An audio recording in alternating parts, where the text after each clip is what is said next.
Down at the market, my local farmer tells me how my food is grown and comes to me. Not far from the city, the farmer is my neighbor. The freshest food is grown locally. There's a party in the kitchen, something smells good. I wonder who the chef could be. It's the kids in the kitchen. Roll and stew, make and bake. Kids in the kitchen. Drizzle, sizzle, roast and toast. Kids in the kitchen. Slice and dice, mix and fix. Kids are in the kitchen, cooking something yummy.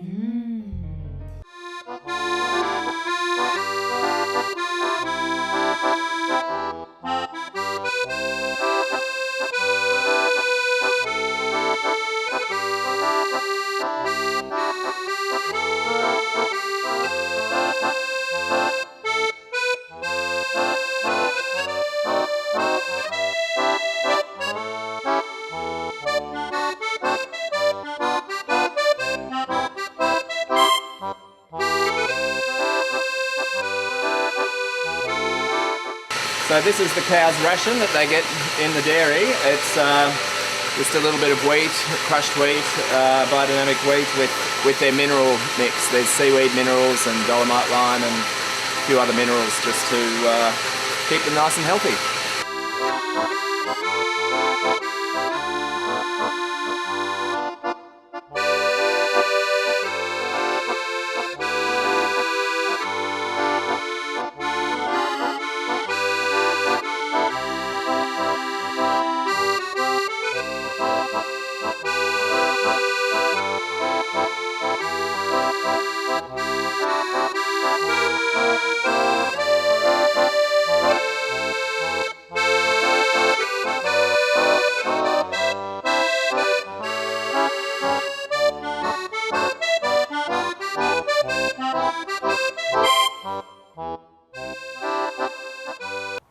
Welcome once again to Kids in the Kitchen. I'm your host, Tricia Ziemer.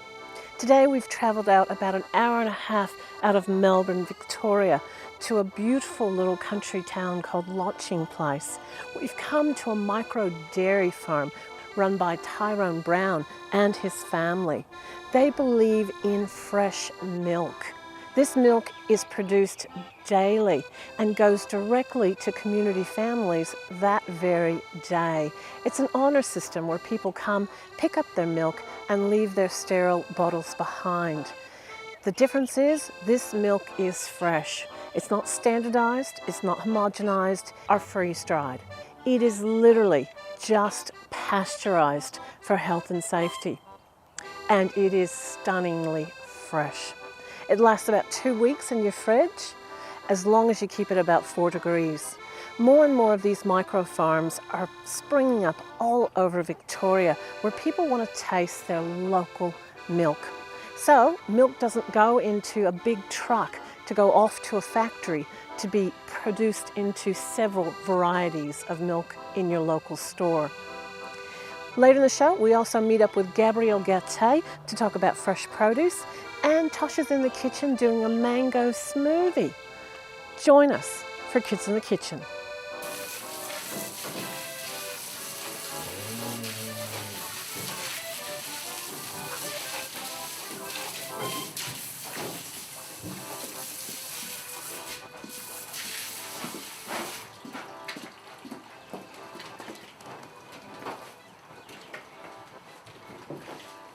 So we're just giving mastitis prevention, So just dipping my hands in the bucket to sanitise between cows.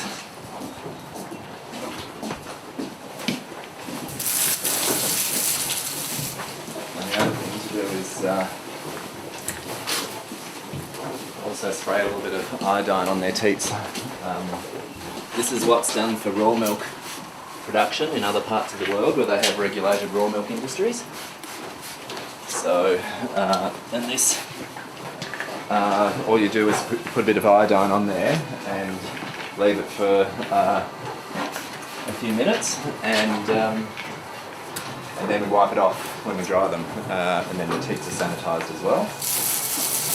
So Ivy here is one of our best girls. She's this is her first year of milk production, and yeah, she's producing very well, getting the most milk out of all the heifers, and she's got a very nice type and a beautiful temperament. She's such a pleasure to have in the herd. She always comes up and gives you a kiss and a lick, and she's very friendly. So yes, anyway, they're all lovely, and they all have their flower names. Apparently it's a tradition for Jersey cows to be named after flowers, so we've followed that tradition, and they all have their flower names. This is Sylvia. She's very kind as well. This one is apple blossom, and this one is lilac. The rest of them, the cows usually eat wheat. Mostly they have wheat and barley. Yeah.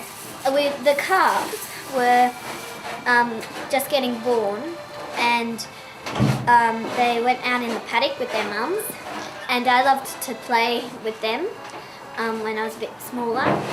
I kind of pick a cow that's a very good friend of mine, and they kind of, it's almost like they look after me, and that kind of helps the calf because I'm the calf trainer, which gets them really tame. Then I can start training, like we put these little leather halters on them, and then they start, you can grab the halter and you just kind of pat their back and their face kind of and give them a scratch here if they can't get it themselves. And then they start kind of getting to know you and they kind of like you. I started halter training her, like walking around with her. So the first thing I did was with this bar, I got a lead rope and I tied her very tight so her nose was about here. And then she couldn't get away, but I know that kind of sounds a bit cruel, but they get that so that they know that the human is the boss. So you have to be firm with them. And then once we've done that, we put her out in the paddock, and she, with the halter and the lead rope still on, and it was dangling, so she got used to it. Whenever she stepped on it, I started holding the lead rope and just pulling really hard, and she did not want to go. But then when she took a step, I quickly released pressure. So she's like, oh, if I step, then it won't hurt me around here so much. So that's how you kind of teach them. And then I started taking her around outside. I started training her like to be brushed and to be petted and to be, you know, being all nice and tame and everything. And then I started being able to put a saddle rug on her. So I started being just able to put the rug on, and that was pretty cool. And then I got one of my friends brought a pony pad, and which is like a mini saddle for a pony. And we just kind of patted her and gave her food, and she was being very good. Then I was being very daredevilish out in the paddock with one of my friends, and she gave me a leg up, and she was just eating in the paddock, and she gave me a leg up, and I just sat on her back for at least a minute, and I'd never sat on her back before, and she was so tame and quiet. She just stood there like this, and I'm just like, whoa.